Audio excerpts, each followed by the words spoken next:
Christmas in Cairo looks surprisingly like Christmas in the West. Farouk and Magda Yusuf do good business selling imported decorations to fellow Egyptian Christians. But they no longer have a tree at home. They can't bear to, since their daughter Mary disappeared. At Christmas, she was the one who used to decorate the tree. She used to give out the presents. For her, Christmas was a big thing. One summer night 3 years ago, when Mary was 19, she went out for a pizza with friends and never came home. The next thing they knew, she was married to an older Muslim man they say she'd never met before. They're sure she was forcibly converted. But they say the state won't investigate, and officials may even support what happened because it's brought another soul to Islam. Someone from state security said, once the issue is legitimised, you'll be able to see your daughter. I asked him what he meant. He said, when she has a baby. What he meant was that once she has a child, she wouldn't be able to leave. She'd be trapped forever. Look at me. I'm dying inside. Jesus Christ gave me my daughter. He gave her to me, not to them. In 3 years, they've seen their daughter just once.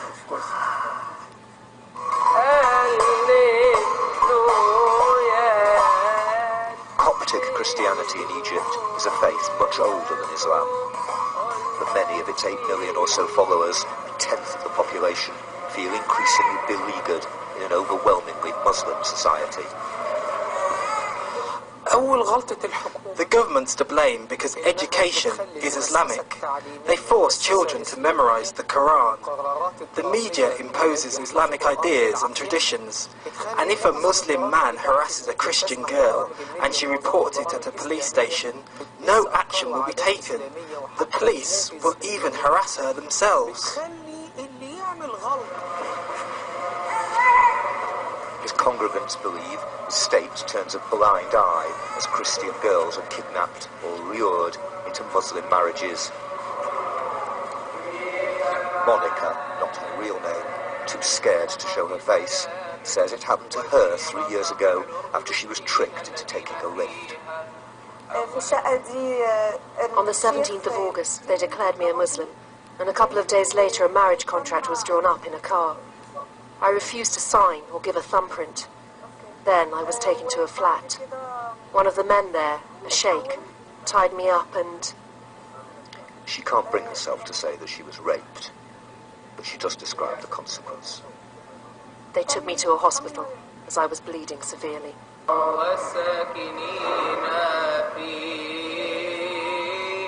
The church has built new lives for scores of young women like Monica. It believes they're victims of a well-funded campaign by shadowy Muslim groups to bring girls to Islam.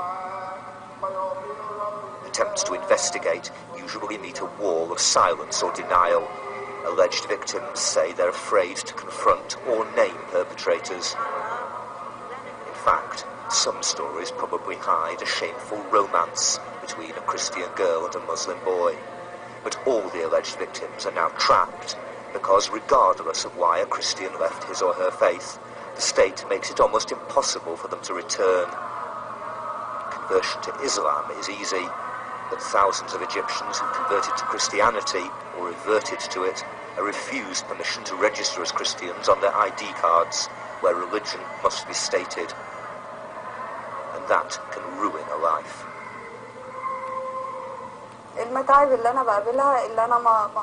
I can't go to any government office because my papers say I'm still a Muslim. That means I cannot marry a Christian like myself because I would not be allowed to register the marriage. And if I had children, I wouldn't be allowed to register them as Christians either.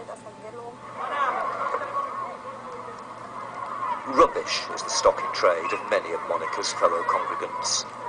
Sorting it and recycling it is an overwhelmingly Christian occupation. Not all Copts are at the bottom of the social heap, but very few have top jobs in state institutions. Many say that's because of official discrimination. The Egyptian state has no love of radical Islamic groups. It cracked down hard on the Muslim Brotherhood to prevent it winning seats in the recent elections. It's afraid of sectarian violence. But with religious passions growing in society, the government seems unable or unwilling to fully protect the Christian minority. The state denies any discrimination. It says official connivance and forced marriage is very rare and is punished. The Constitution guarantees that all citizens are equal, and government supporters say that that is not contradicted by another clause that makes Islamic Sharia the main source of all law. Muslims are well over than 90% of the population, so it's acknowledgement of the facts in the society. But at the same time, as I mention again and again, it should not be seen as some sort of discrimination against any particular faiths.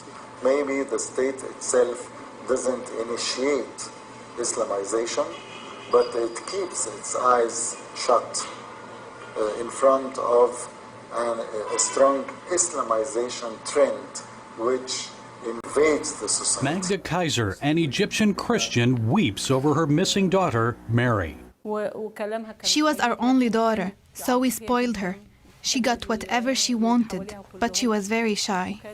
We were close friends. She never went anywhere without me. She always asked me to go with her because she was afraid of being alone. An exceptional student, Mary won mathematical achievement awards.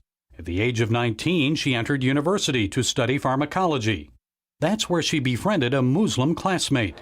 One night when the two women went out together for pizza and a movie, Mary suddenly fell ill. Friends last saw her entering a taxi. We knew she was missing because she didn't come home that night. We believe her Muslim friends put drugs in her food and hired people who abduct young Christian girls to kidnap her. A day later, police informed Mary's family they had located her not far from Cairo, in the town of Kurdasa. They said Mary had converted to Islam and had married a Muslim vendor. Magda and her husband suspected foul play. They believe their daughter had become a victim of a vast Islamic human trafficking network, one targeting young Christian women. All this was coordinated between the government, police, and the Wahhabis. Everyone was in on it. Officials summoned Mary to the police station, where her father waited to see her. 4 veiled ladies and 4 bearded men walked into the police station accompanied by 2 policemen with machine guns. As they walked by, my husband screamed out our daughter's name, Mary. As Mary turned around to acknowledge him, one of the bearded men pushed her away and punched her in the face. Overcome by rage, Mary's father demanded to talk to his daughter. The police refused and ordered him to leave. They said they closed the case because Mary was now a Muslim. This used to be a home of much joy, laughter, and happiness. But 5 years after Mary's disappearance, her bed remains empty. The emotional hurt still lingers, and her family says that she was a devout Christian. There's no way she would have willingly embraced Islam. Abduction cases like Mary's are now commonplace in Egypt. A new study finds the number of disappearances and abduction of Egyptian Christian girls is increasing. Kidnappings of underage females and mothers of young children are also on the rise. George Washington University professor Michelle Clark is one of the authors of the study. She testified recently before the Helsinki Commission, debunking arguments that suggest Christian girls are leaving their faith and families simply for romance. They say yes to friendship, to romance, to hope, a future, safety, and security. Nevertheless, did not consent to being ripped from their family without ever being able to see them again. Nor, she says, did these Christian women consent to being forcibly converted to a religion other than their own, or consent to a life of captivity. So what should be done? Middle East analyst Walid Faris says the Obama administration must openly discuss the matter with Egyptian President Morsi. The perpetrators in Egypt must know from the media, from public discussion, that our officials are demanding from the President of Egypt, are demanding from the future elected or the current parliament, that these issues would be at the table, that the constitutional committee that is looking at the future constitution will take consideration these elements. Professor Clark also says the Egyptian government needs to create a national registry documenting the disappearance of minors. The Egyptian national government will request an annual accounting of all cases of disappearances, including open and ongoing cases, as well as any prosecutions that resulted from these local investigations. Egyptian leaders are still debating the possibility of imposing a strict interpretation of Sharia on the society, law that tolerates forced conversion and forced marriage for non-Muslim women. As for Magda, she says she will not give up searching for her daughter. She will always be my daughter, no matter what happens to her. I will keep trying to get her back. I believe in God's promises, and I trust the Lord will never forsake us. And I ask everybody to pray for us. I'm confident the day will come when I will see her or meet her again. Gary Lane, CBN News, Cairo, Egypt.